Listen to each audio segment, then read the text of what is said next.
آل محمد وأهل بيته الطيبين الطاهرين المعصومين الغر الميامين المحجلين واللعنة على أعدائهم أجمعين وغاصب حقوقهم ومنكر فضائلهم من يومنا هذا إلى قيام يوم الدين. أما بعد فقد قال الله تعالى في كتابه الحكيم وقوله الحق. بسم الله الرحمن الرحيم. والعصر إن الإنسان لفي خسر إلا الذين آمنوا وعملوا الصالحات وتواصوا بالحق وتواصوا بالصبر. اللهم صل على محمد وآل محمد. اوصیکم بتقوی اللہ. نظم امیر کو اپنے آپ کو اور حاضر مجلس کو تقوی پرہیزگاری کی وصیت کے ساتھ یہ ایام مترادف ہیں رسول اکرم محمد مصطفیٰ صلی اللہ علیہ وسلم. اللہم صل علی محمد وآل محمد. اور امام جعفر صادق علیہ السلام کی ولادت باسعادت سے اللہم صل علی محمد وآل محمد. اس لیے ان خطبوں کا تقاضا یہی ہے کہ کیونکہ جمعہ کو جمعہ کہتے ہی اس لیے ہیں کیونکہ خداوند عالم نے محمد و آل محمد کی میثاق کے لیے تمام مخلوق کو جمع کیا تھا. اسی لیے یہ دن جمعہ کا دن کہلاتا ہے.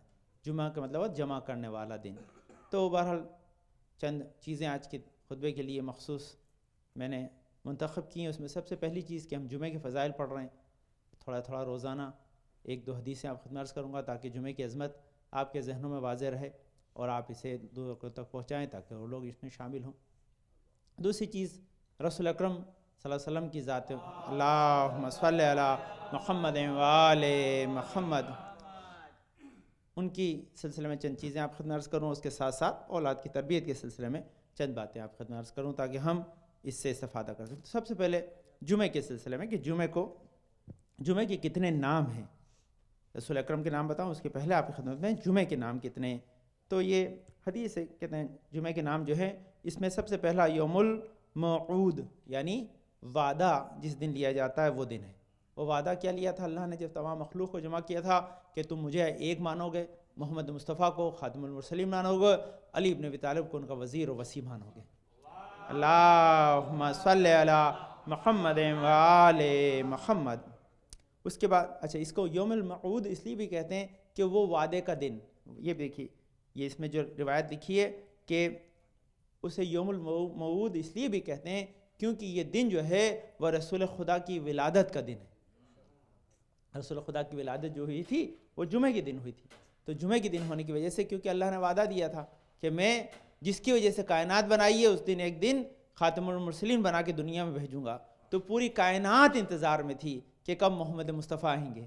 جس دن آئے اس دن اللہ کا وعدہ پورا ہو گیا. تو اللہ کا جس دن وعدہ پورا ہوا وہ دن جمعہ کا دن کہلاتا ہے کیونکہ رسالت مآب کی ولادت اس دن یوم جمعہ 1 عام الفیل 17 ربیع الاول کے دن ہوئی تھی. یہ اب یہ ایک بہت اچھی چیز ہے. بہرحال یہ بھی ایک سوال بہت پیارا اور اس کا جواب بھی بہت اچھا ہے اور اس کے لیے انشاءاللہ تحقیق بھی کرنی چاہیے. شاید ہو سکتا ہے کہ اس کا حل نکل آئے ہے نا. اب یہ روایتیں اگر موجود ہیں نا تو اس کی وجہ سے انسان اگر کیلکولیشن کرنا جانتا ہو تو دیکھ لے گا کہ 9 ہے کہ 12 ہے کہ 17 ہے. اللہم صلی علی محمد وآل محمد. اس کے بعد کہتے ہیں اسے یوم الفضل کہتے ہیں کہ انسان کے اوپر اللہ کا فضل جس دن نازل ہوتا ہے اس دن.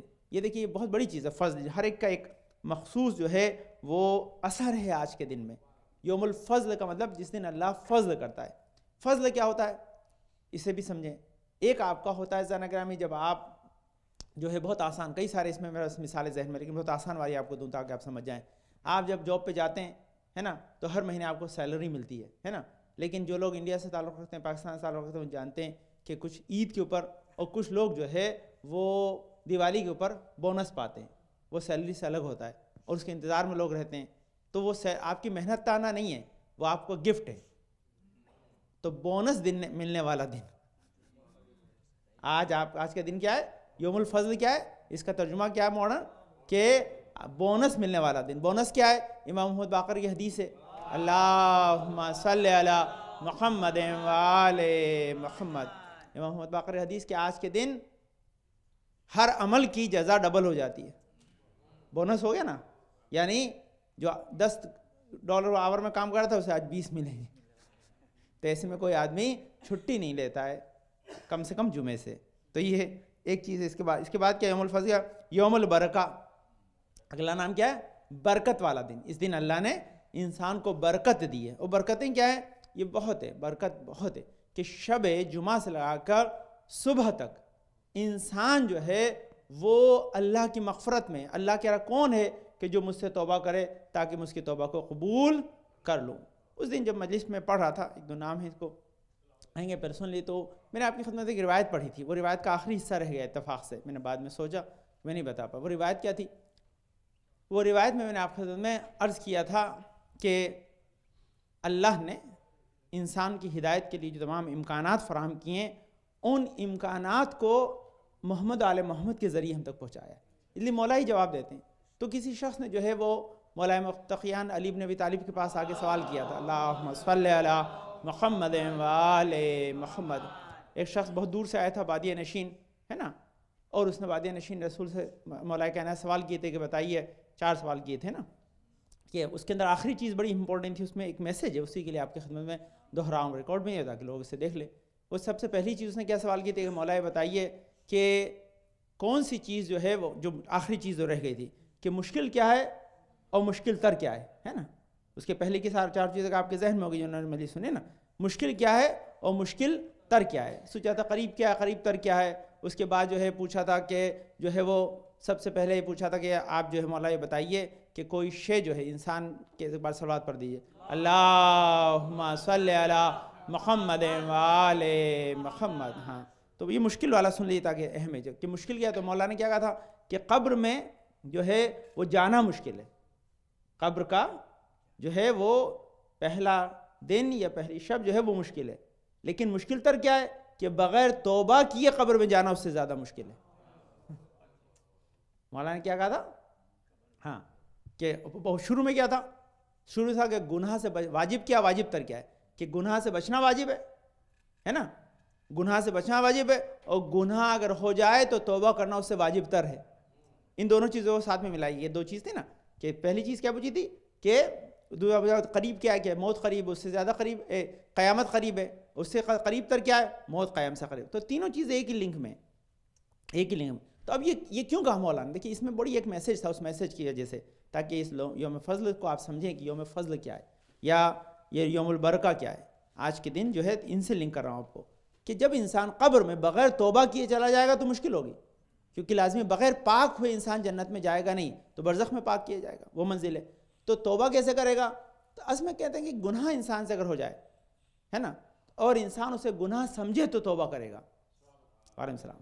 سمجھے بہت امپورٹنٹ چیز ہے کہ اگر انسان سے غلطی ہو جائے اور اسے غلطی سمجھے گا تب جا کے کہیں یو ٹرن لے گا، ورنہ تو چلتا ہی چلا جائے گا، کبھی راستے پہ صحیح جگہ پہنچے گا ہی نہیں ہے نا. تو اس کا مطلب کیا ہے کہ گناہ کو گناہ سمجھنے کے بعد توبہ ممکن ہے. شیطان جو سب سے بڑا کام کرتا ہے وہ یہ ہے کہ انسان کے ذہن سے یہ بھلا دیتا ہے کہ یہ گناہ ہے. یہ سب جب انسان اسے نیک کی سمجھ کر اگر کرے گا تو یقینی طور پر پھر اس کے لیے کبھی توبہ نہیں کرے گا. جب توبہ نہیں کرے گا تو یقینی طور پر پھر وہ اس کے لیے نجات کے امکانات مسدود ہو جائیں گے، بند ہو جائیں گے. تو یہ اہم چیز ہے کہ انسان اگر چاہتا ہے کہ گناہ کرے تو سب سے پہلی چیز یہ کہ حلال و حرام کو سمجھے تاکہ اس کی وجہ سے وہ توبہ کر سکے. غلطی کو غلطی سمجھے گا، غلطی کو غلطی نہیں سمجھے گا تو کبھی بھی اس سے پشیمان نہیں ہوگا. پشیمان نہیں ہوگا تو توبہ نہیں کرے گا. آج دنیا میں دیکھیے ہو یہی رہا ہے.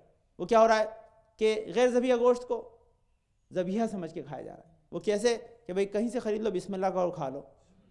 مسلمان سارا یہی کر رہے ہیں. تو اب جب آدمی اس کو کھا رہا ہے مسلمان تو کب توبہ کرے گا؟ وہ کب توبہ کرنی؟ کیونکہ اس نے توبہ کرے گا ہی نہیں، کیونکہ اس کو پتا ہے کہ یہ چیز تو اب صحیح ہے. جب صحیح ہے تو اس کے لیے کبھی وہ توبہ کرنے والا نہیں ہے. زانے کام یہ ایسی 1000 چیز مثالیں، ایسی 1000. اب سب سے بڑی بات ہے ہمارے یہاں کیا ہے، روزہ وقت سے پہلے کھولنا 1 کے 60 لاتا ہے. اب اسے بتایا گیا ہے کہ مستحب یہی ہے، تو جو حرام کام کو مستحب سمجھ کے کرے گا وہ توبہ کب کرنے والا ہے؟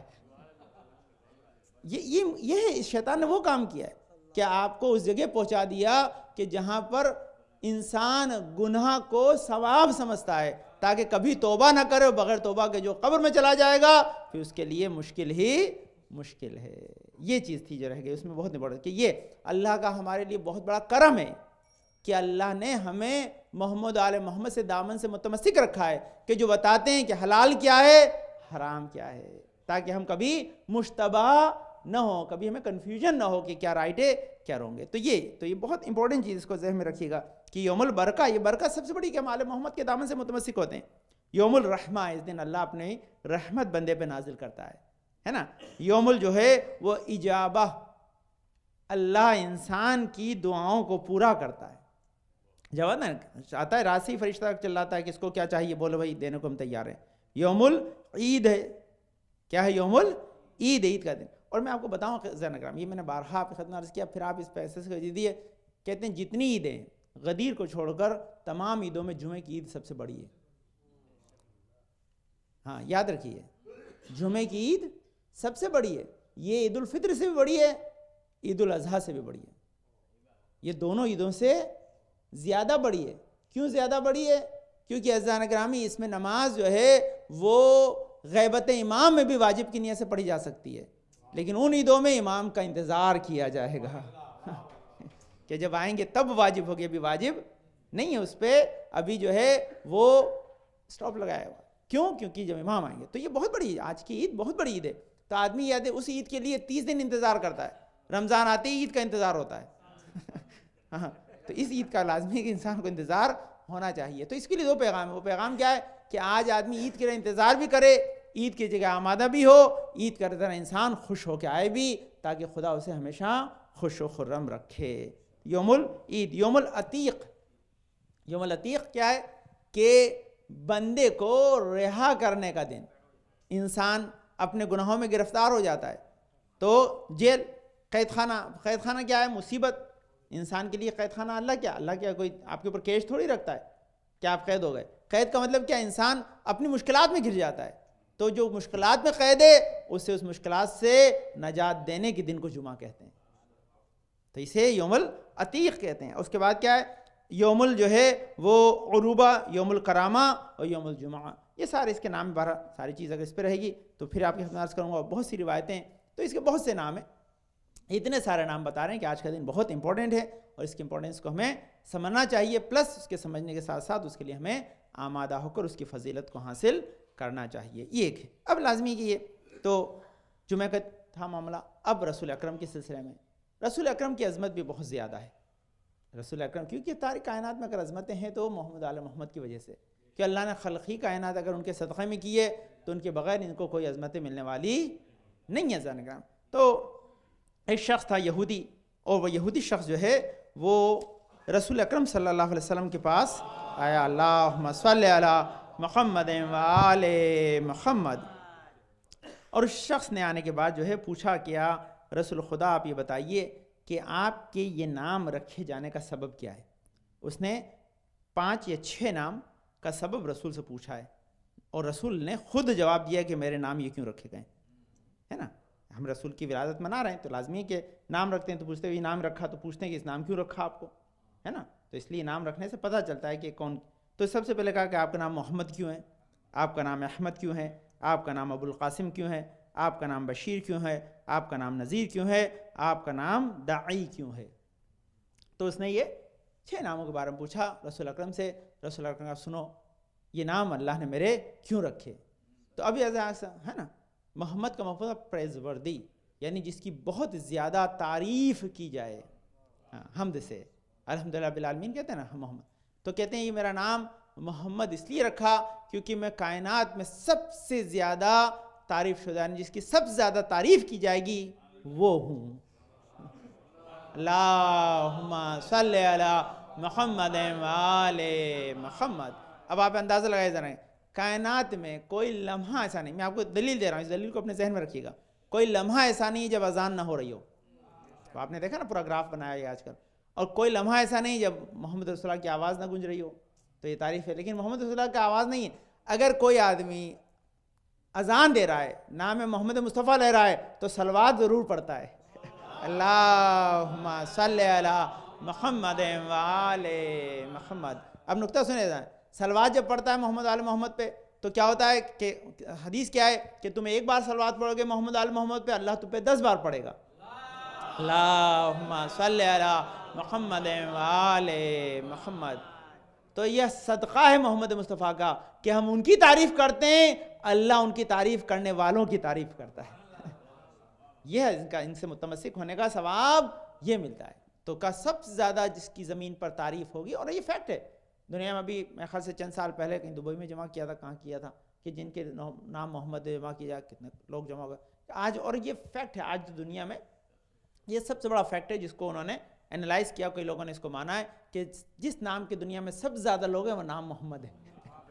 اس سے بڑا کوئی دوسرا نام کامن ہے ہی نہیں دنیا، کوئی نام نہیں دنیا میں جو سب سے زیادہ انسان پائے جائیں گے وہ نام محمد کے نام۔ اس کا مطلب یہ کہ آج اتنی زیادہ مخالفت کے بعد اگر اتنے باقی ہیں، اگر آزادی ہوتی تو کیا ہوتا؟ اتنی مخالفت کے بعد کہ جو کمپیوٹر سب سے پک کرتا وہ نام ہی ہے، شاید کمپیوٹر کو بھی یہی نام پسند ہے۔ کوئی فرق نہیں پڑتا، کوئی نقصان تو ہے نہیں، لیکن ہاں یہ ہے۔ تو اس کا یہ رسول نے کہا کہ پہلا سبب یہ محمد سے، کیونکہ میں سب زیادہ زمین پہ جس کی تعریف کی جائے اس لیے میرا نام محمد رکھا۔ کا احمد کیوں رکھا؟ کہ اس لیے رکھا کیونکہ جس کی سب زیادہ تعریف آسمانوں میں کی جاتی ہے، اس لیے احمد کہلاتا ہوں۔ فرشتے جس کی تعریف کرتے ہیں اس کی وجہ سے میں احمد کہلاتا ہوں۔ پھر اس کے بعد کا ابو القاسم کیوں کہتے ہیں؟ آپ کو ابو القاسم کیوں کہتے ہیں؟ تو کہتے ہیں کہ کیونکہ ابو القاسم اس لیے کہا گیا کہ اللہ نے یہ طے کر لیا ہے، سنیں، اللہ نے یہ طے کر لیا ہے کہ جو مجھ سے محبت کرے گا خدا اسے جنت میں بھیجے گا، اور جو میرا دشمن ہوگا وہ جہنم میں جائے گا۔ اس لیے قاسم اس لیے کہتے ہیں کہ میں قسیم نار والجنہ ہوں، میری محبت جنت میں لے جاتی ہے، میری دشمنی جہنم میں لے جاتی ہے، اس لیے میں ابو القاسم ہوں۔ اس لیے مجھے ابو القاسم، کیونکہ میری وجہ سے جنت و جہنم بٹے گی، میری وجہ سے۔ اب اس کے اور آگے کی بھی روایتیں، لیکن یہیں تک رکھیں ابھی، ہے نا۔ اس کے بعد آگے کہا کہ پھر آپ کا نام جو ہے وہ بشیر کیوں ہے؟ تو کہتے ہیں میں بشارت دینے والا ہوں۔ اب بشارت پہ مولا کائنات ہیں بہت ڈیٹیل سے رسول خدا کے آنے کے فائدے لکھیں کہ رسول خدا کے آنے کے فائدے کیا کیا تھے، وہ میں پڑھنے والا تھا لیکن آج موقع نہیں ہے، انشاءاللہ پھر کبھی، کہ رسول خدا کے آنے سے دنیا میں کیا تحولات آئے، کیا چینجز آئے، آج دنیا کہاں پہنچی ہے۔ بہت سے لوگ اس کے اسلام کے نام سے کہتے ہیں، بہت سے لوگ رسول کے نام سے، کہ آج جو کچھ دنیا میں رونقیں ہیں وہ محمد مصطفیٰ کے صدقے میں۔ صلی علی محمد وآل محمد، خود محمد۔ تو یہ تو بشیر کا مطلب بشارت دینے والا۔ بشارت میں یہی ہے کہ جس کی وجہ سے آج ہمیں جنت کا راستہ ملا ہے۔ اس کے بعد کہتے ہیں کہ نذیر، ڈرانے والا، بری چیزوں کو بتانے والا۔ اور جو چیزیں دیکھیے اسلام نے جن چیزوں کو برا کہہ دیا یا حرام کر دیا یا مکروہ کر دیا، اللہ نے اس میں سے برکت اٹھا لی ہے۔ یہ نذیر ہے نا، جس چیز سے روک دیا اس میں کوئی فائدہ رکھا ہی نہیں ہے، نقصان ہی ہے۔ تو اس کیوں رکھ دیا؟ کیونکہ وہ جانتے ہیں کہ یہ نذیر بن کر آئیں، ڈرانے والے۔ ڈرانے کا مطلب جب تک انسان کو اس کو فیلنگز نہیں آئے گی وہ ڈرے گا نہیں، تو فیلنگز رکھی کہ دیکھو یہ کام کرو گے تو اس کا نقصان کیا ہے، اور انسان اس کو مانتا ہے۔ اس کے بعد داعی، یعنی میں اللہ کے دین کی طرف دعوت دینے والا ہوں جو نجات تک لے جاتا ہے، یہ ہے۔ تو اس نے رسول نے خود اپنے ناموں کے ریزنز بتائیں۔ اچھا یہ بات ایک یہودی نے پوچھی تھی تو رسول کے فضائل نے پوچھا۔ ایک دوسرا یہودی آیا رسول کے پاس، وہ رسول سے کچھ مانگتا تھا، وہ رسول سے کچھ مانگتا تھا۔ جب وہ کچھ مانگتا تھا تو وہ مانگنے والا جب یہودی آیا تو اس نے رسول کو راستے میں پکڑ لیا، کیا رسول خدا میرے قرضہ ادا کیجیے۔ رسول نے کہا ابھی ہمارے پاس نہیں ہے دینے کو۔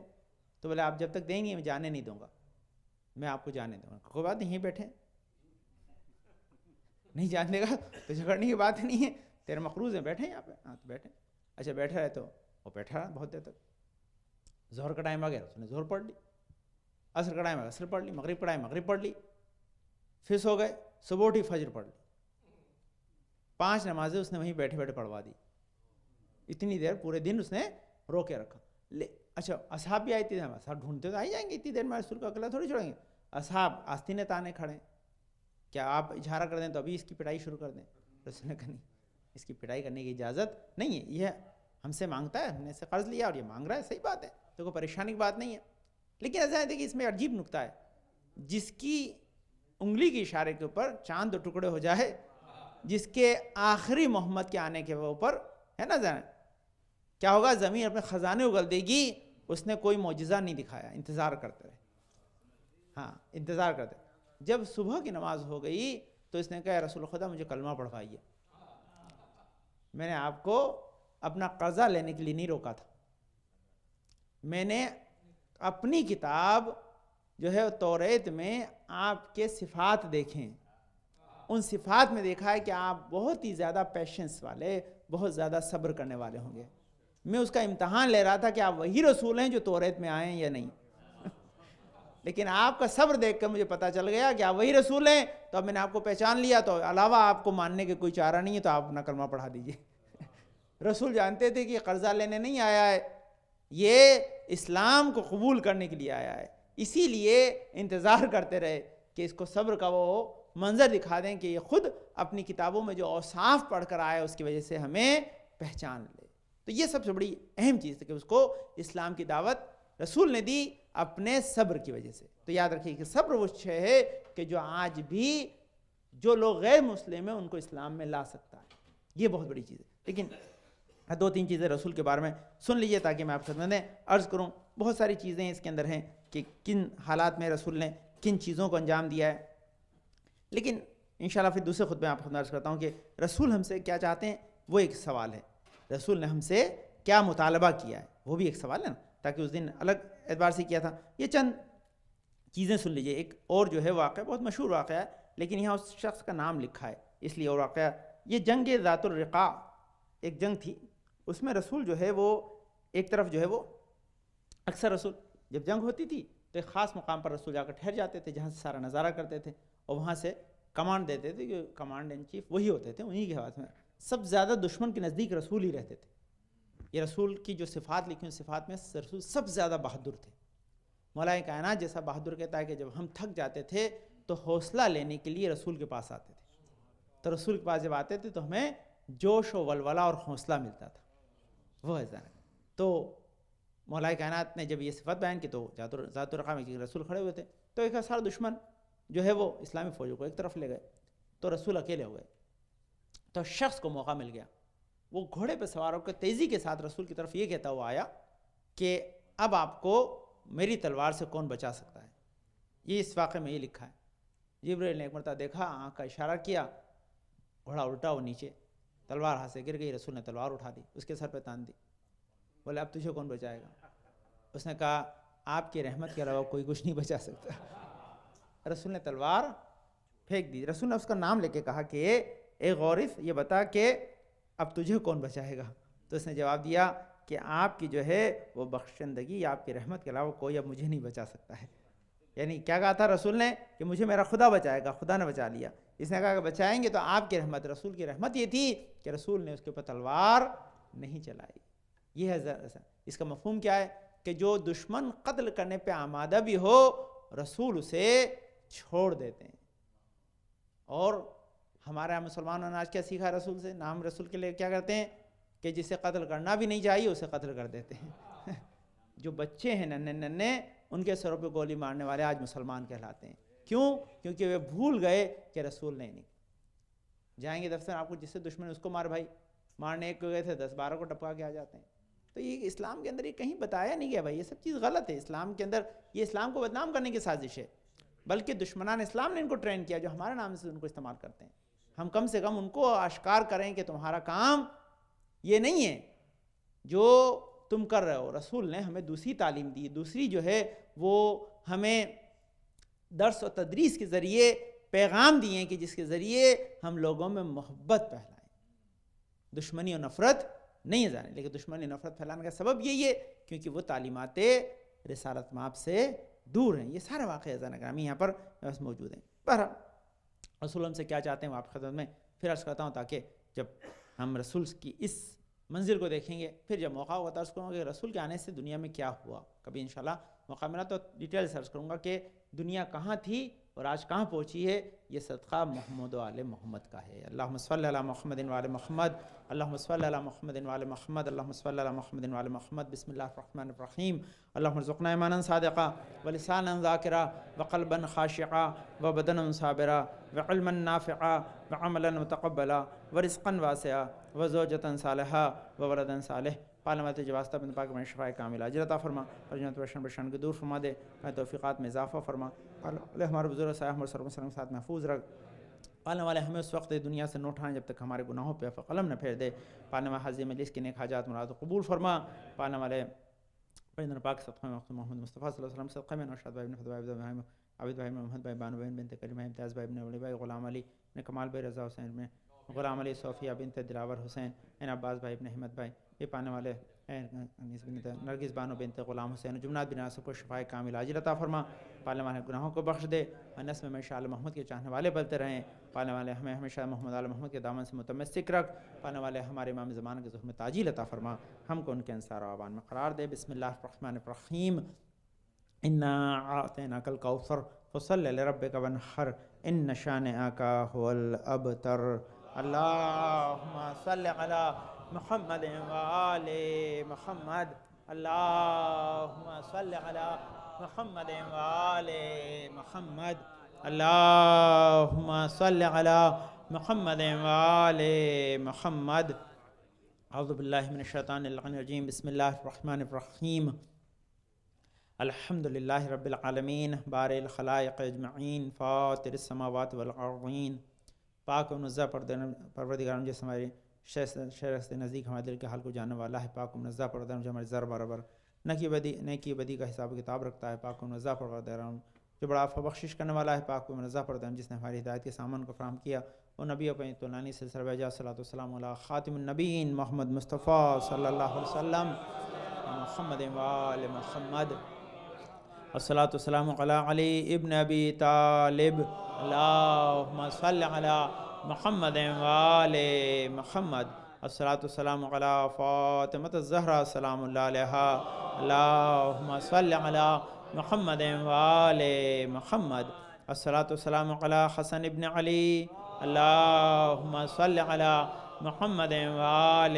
محمد، الصلاۃ والسلام علی حسین ابن علی، اللہم صل علی محمد وآل محمد، الصلاۃ والسلام علی علی ابن الحسین، اللہم صل علی محمد وآل محمد، الصلاۃ والسلام علی محمد ابن علی، اللہم صل علی محمد وآل محمد، الصلاۃ والسلام علی جعفر ابن محمد، اللہم صل علی محمد وآل محمد، الصلاۃ والسلام علی موسیٰ ابن جعفر، اللہم صل علی محمد وآل محمد، الصلاۃ والسلام علی علی ابن موسیٰ الرضا، اللہم صل علی محمد وآل محمد، الصلاۃ والسلام علی محمد ابن علی، اللہم صل علی محمد وآل محمد، الصلاۃ والسلام علی علی ابن محمد، اللہم صل علی محمد وآل محمد، الصلاۃ والسلام علی حسن ابن علی، اللہم صل علی محمد وآل محمد، الصلاۃ والسلام علی خلف الخاد المہد المنتظر، اللہم صل علی محمد وآل محمد، وجل فرجهم ویشر ماہم واہلک عادہم، جن کے ظہر سے دنیا عدل و انصاف سے بھر جائے گی، ظلم و جور ختم ہو جائیں گے انشاءاللہ۔ تاجر ظہر کے لیے دعا گوئیں، دو مختصر روایتیں آپ خدمت عرض کروں انشاءاللہ، تک وقت میں پاس ہے نا۔ خود مولائے کائنات نے نہج البلاغہ میں اور دوسری کتابوں میں مولائے کائنات جناب محمد مصطفیٰ صلی اللہ علیہ وسلم کے فضائل نقل کی، اللہم صل علی محمد وآل محمد، جو فضائل جو نقل کیے ہیں، ایک بار صلوات پڑھ دیا، اللہم صل علی محمد وآل محمد، کیوں لازمی کہ یہ حدیث ہے کہ اللہ کو کسی نے نہیں پہچانا سوائے میرے اور علی کے، رسول کی حدیث ہے، مجھے کسی نے پہچانا سوائے خدا کے اور علی کے، اور علی کو کسی نے پہچانا سوائے میرے اور خدا کے۔ تو لازمی ہے کہ یہ ہمارے لیے ایک پیغام بھی ہے کہ اگر رسول کو پہچاننا ہے تو علی کا دروازہ کھٹکھٹائیں تو علی بتائیں گے رسول کیا ہے نا، کیونکہ اس میں یہ وہ نور ہے کہ جو سب سے پہلے خلق ہے، ان کی وجہ سے ساری کائنات بنی ہے۔ تو کیا پہچانا آیا؟ تو یہ بہت پیاری حدیث ہے نہج البلاغہ میں، کہ جس میں مولائے کائنات نے جو ہے رسول کی تعریف کے چند جملے لکھے ہیں، پوری تعریف نہیں لیکن جو بھی میرے پاس ابھی موجود ہے، کہتے ہیں کانا اجود الناس کفن و اجرہ الناس صدرن و اصدق الناس لہجتم و اوفاہم ذمتن و الیہم عریقتن و اکرمہم عشیرتن ومن راہو بدیہتن حاباہو ومن خالتہو فعرفہ احبہ ولم ارقب لہو لا ولا بعدہ مثلہ. یہ پوری ایک حدیث ہے. اب اس کا ترجمہ سن لیجئے کیا ہے. مولا کائنات کہتے ہیں کہ رسول کی تعریف کہتے ہیں کہ آپ سب سے زیادہ سخاوت کرنے والے شخص تھے. کیا تعریف کی ہے؟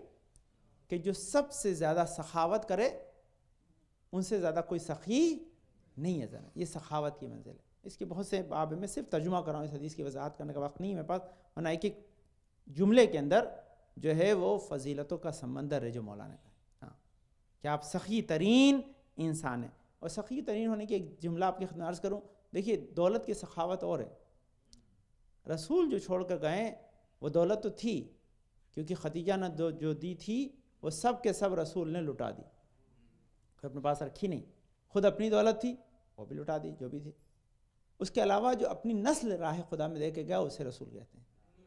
اپنی نسل راہ خدا میں دے کے گیا اسے رسول کہتے ہیں. سارے کے سارے بیٹے قربان ہیں, سب چیز یہ. لیکن اس کے بعد دوسری کیا چیز ہے کہ جو سب سے بڑی کہ اللہ نے جو علم دیا تھا سب کے سب دے گئے, کسی میں بخل نہیں کیا. یہ کہانی انا مدینۃ العلم والی بابہا. فرق یہ رہا کہ جس ایڈریس پہ علم چھوڑ کے گئے تھے مسلمان نے وہ ایڈریس گھما دیا ہے. اس لیے پریشان ہے. اگر وہ ایڈریس اسے پتا ہوتا تو پھر کبھی پریشان نہیں. رسول سارا نالج چھوڑ گئے, سارا علم چھوڑ کے گئے. جب سارا علم چھوڑ کے گئے تو ہے نا, تو جو چیز رسول کو اللہ نے دی تھی وہ چھوڑ کر گئے, چھوڑ کر نہیں. تو یہ اجود الناس سے سب سے پہلے کیا کفن, یعنی آپ جو ہے سب سے زیادہ سخاوت مند ترین لوگوں میں سے تھے. دوسرا کیا ہے کہ آپ سب سے زیادہ جو ہے وہ شجاعت ترین لوگوں میں, شجاع ترین, رسول سے زیادہ شجاع کوئی نہیں تھا. تیسرا اصدق الناس لہجتاً, آپ سب سے زیادہ سچ بولنے والے, جس نے زندگی میں کبھی جھوٹ بولا ہی نہیں. دیکھیے میں آپ کے خدمت عرض کروں, بڑی عجیب چیز جھوٹ پہ دو چیزیں کہ یہ ہم سے مطالبہ بھی ہے رسول کا بھی. اگلی حدیث آئے گی اگر میرے پاس وقت آ تو سنو کہ آدمی دو ہی جو ریزن تو بہت ہیں لیکن دو ریزن بہت کامن ہیں جھوٹ بولنے کے لیے. ایک ڈر اور ایک لالچ. یہ چیز, اس کے علاوہ آدمی جھوٹ نہیں بولتا. جب ڈر ہوگا تو بولے گا, جب لالچ ہوگی تو بولے گا. اگر اس کے علاوہ کوئی بول رہا ہے تو پھر اور زیادہ گیا گزرا پھر. اچھا, ڈر میں جھوٹ کون بولتا ہے؟ بچہ. ماں کا چماٹ پڑنے کا ڈر ہو تو میں نے نہیں توڑا کسی اور نے توڑا ہے نا, یہ اس بچے والا جھوٹ ہے. لالچ میں کیا ہوگا, 4 آنے کا مال 12 آنے میں بیچنا ہوگا تو کیا کہ قسم کسی اور کہے گا, آپ کو پتہ ہی نہیں پڑے گا. قصاب جیسے قسم کھاتے نا وہ جھوٹی قسم, تو وہ معاملہ آپ کو نظر آئے گا. تو رسول نے اب لازمی کہ جس کو نہ خوف ہو, شجاع ترین انسان. دیکھیں سنیں کیا چیز ہے, جو سب سے زیادہ بہادر ہے اسے کس کا خوف ہے؟ اسے کسی کا خوف نہیں ہے. تو اس کے بعد دوسری طرف کیا ہے؟ لالچ. لالچ کی منزل کیا ہے؟ جب عرب سب چیز لے کر رسول کے پاس آئے تھے, کیا آپ کو سب دے دیں, آپ جو مانگو دے دیں, تو رسول نے کیا کہا تھا کہ ایک ہاتھ پہ سورج ایک ہاتھ پہ چاند بھی رکھ دو تو اپنے جو ہے قولوا لا الہ تفلحوا سے میں پٹلوں گا نہیں, اس سے رکوں گا نہیں. تو ساری کائنات جس کو مل رہی ہو وہ اس کو ٹھوکر مار دے تو پھر اس کو لالچ کہاں رہ جائے گا. تو یہ دو صفت کیا اجود الناس بھی تھے, سخاوت ترین شخص بھی تھے, اور ساتھ ساتھ اصدق یعنی صادق ترین شخص بھی رسول خدا تھے. اس کی ریزن دیا لہجتاً وہ اوفاہم سے بتانا, اپنے وعدے کو سب سے زیادہ پورا کرنے والے. اس کی دلیل ہے بچپن میں, ابھی تو رسالہ سے پہلے کی بات ہے, خالی کہہ دیا کہ میں تمہیں یہاں پہ آؤں گا تب آپ ساتھ میں بکریاں چلائیں گے. رسول آگے بیٹھ گئے, صبح سے شام ہو گئی, وہ دوست نہیں آئے جس کے ساتھ بکری چرانے والے تھے, اپنی بکریوں کو کھانے نہیں دیا, ویٹ کیا, ورنہ ہمارا وعدہ ہی تھا ساتھ کھائیں گے. تو جو صبح سے شام تک دوست کا جو ہے وہ انتظار کرے اسلام سے پہلے, اسے رسول کہتے ہیں. اس کا مطلب کیا ہے کہ جو اپنے وعدے کو نبھانے کے لیے حتی الامکان اس وقت تک جب انسان سوچ نہیں سکتا ہے, اس درجہ تک جو ہے وہ کوشش کرے, اسے رسول کہتے ہیں. تو اس کا مطلب کیا ہے, اگر مسلمان کو یہ ذرا سا ڈاؤٹ ہو جائے کہ رسول اپنا وعدہ نہیں نبھائیں گے تو معاملہ خراب ہو جائے گا. وعدہ کیا ہے کہ تم میری زیارت کا آؤ، میری شفاعت تمہارے لیے واجب ہے. یہ وعدہ ہے. اس وعدے کو یاد رکھیں، بہت بڑا وعدہ ہے رسول کا. اس کے بعد کی منزل کیا ہے؟ کہتے ہیں کہ وہ سب سے زیادہ جو ہے وہ وعدہ نبھانے والے ہیں. اس کے بعد کیا ہے کہ ایک بار صلوات پڑھ دیجئے.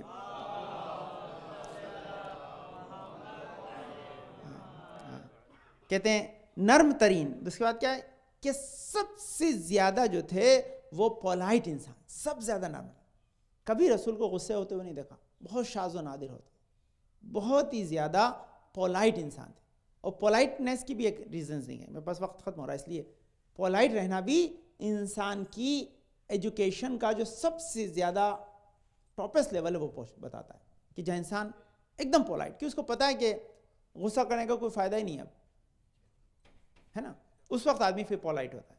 وہ جانتے ہیں کہ اب یہ لیمٹ جب ہوتی تب تو یہ پولائٹنیس کے اندر رسول اس مقام پر تھے کہ ان سے زیادہ پولائٹ، ان سے زیادہ جو ہے نرم رفتار کرنے والا انسان نہیں تھا. اب یہ جو رسول نے لکھا، یہ دیکھیے، یہ بہت امپورٹنٹ چیز ہے، اس کو سنیے گا. جو مولا کائنات نے آخری جو دو جملے لیے لکھیں، اس کے لیے میں نے آپ کو زحمت دی ہے. کہتا جب کوئی انسان جب انہیں دور سے دیکھتا تھا تو ان کا دشمن رہتا تھا. یہ جب کوئی انسان انہیں دور سے دیکھتا تھا تو ان کا دشمن رہتا تھا، لیکن جب ان کے ساتھ معاشرت کرتا تھا، ان کے ساتھ میل جول بڑھاتا تھا اور ان کے صفات سے جب آشنا ہوتا تھا تب سمجھتا تھا ان سے اچھا تو کوئی ہے ہی نہیں. پھر زندگی بھر کبھی نہیں چھوڑتا تھا، کیونکہ پہچان لیتا تھا کہ میں کس انسان کے ساتھ ہوں، کہ جس کے ساتھ رہنا مجھے دنیا اور آخرت میں نجات سے ہمکنار کر سکتا ہے. یہ مولا نے کہا کہ جب انسان جب تک ان سے دور رہتا تھا تو دشمن رہتا، لیکن جب پہچان لیتا ان کے ساتھ معاشرت کر لی ایک بار، پھر کبھی چھوڑ کر کوئی گیا نہیں ہے. یہ منزل ہے. اس کا ریزن کیا ہے کہ تو ہمارے لیے پیغام کیا ہے کہ ہمارے لیے اگر ہم رسول کو چاہنا چاہتے ہیں یا ان سے محبت کرنا چاہتے ہیں تو سب سے بڑی چیز ہے کہ ہم ان کی معرفت حاصل کریں، تاکہ ہمارے دل سے کبھی ان کی محبت نہ نکلے. ایک لمحہ سنیے، یہ خاص چیز ہے نا. اب رسول اکرم نے جو ہے ہم سے کیا چاہے، ہم رسول کیسے تھے یہ تو ہم نے پہچان لیا. رسول کیا چاہتے ہیں کہ ہم کیسے ہوں، ہم کیسے ہوں، یہ رسول ہم سے کیا چاہتے ہیں. تو یہ خود یہ حدیث ہے کہ لا تزال امتی بخیر ما تحابوا وتحادوا وادوا الامانۃ واجتنبوا الحرام وقروا ضیفا وقاموا الصلاۃ واتوا الزکاۃ فاذا لم یفعلوا ذلک ابتلوا بقحط السنین. یہ حدیث ہے زنائر. کیا کہا ہے پیغمبر اکرم صلی اللہ علیہ وسلم نے فرمایا ہے کہ میری امت جو ہے اس وقت تک ہے نا پریشانی میں مبتلا نہیں ہوگی جب تک وہ ایک دوسرے کو دوست رکھے گی. پہلی شرط کیا ہم کو کیا پیغام دیا ہے؟ رسول کیسی امت دیکھنا چاہتے ہیں؟ جو مسلمان ایک دوسرے سے محبت کرے، جو ایک دوسرے کو پسند کرے، جو ایک دوسرے سے دوستی رکھے. یہ پہلی چیز ہے. امت کو کیا ہے؟ میری امت اس وقت تک پریشانی سے دوچار نہیں ہوگی جب تک وہ ایک دوسرے سے دوستی رکھے. دوسری چیز کا دوستی کی علامت کیا ہے؟ کہ ایک دوسرے کو گفٹ دے. کیا ہے یہ؟ دوسری چیز ہے کہ میرے ایک دوسرے کو، اور یہ رسول کی حدیث ہے کہ الہدیہ تو تجلب المحبہ، کہ ایک دوسرے کو گفٹ دینا جو ہے وہ محبت کو بڑھاتا ہے. اب اس کی بہت ڈیٹیلز ہیں کہ جو آپ ایک دوسرے کو اپنے آپ انوائٹ کرتے ہیں، پروگرامس میں بلاتے ہیں، یہ ایک طرح کی گفٹ ہے جو آپ انہیں دیتے ہیں، ہے نا. کہ لازمی کبھی آدمی کسی کے گھر کھانا پہنچاتا ہے، کبھی گھر پہ بلا کے کھلاتا ہے. جو گھر پہ بلا کھلاتا ہے وہ بڑی گفٹ ہے، کہ اس میں خالی کھانا نہیں دیتا، اپنا ڈائننگ ٹیبل بھی دیتا ہے، ڈائننگ ہال بھی دیتا ہے، سب کچھ دیتا ہے. تو اس میں ذرا الگ معاملہ ہے نا. تو یہ کہ جب تو رسول نے کیا محبت ایک دوسرے رکھیں، محبت کی علامت یہ ہے کہ ایک دوسرے کو گفٹ دیں. تیسری چیز ہے کہ امانت کو ادا کریں، اپنے وعدوں کو پورا کریں، اپنی امانت کو ادا کریں. کہ امانت کو ادا کرتے رہیں کہ کبھی پریشان نہیں ہوں گے. یہ ہم سے مطالبہ ہے. اس کے بعد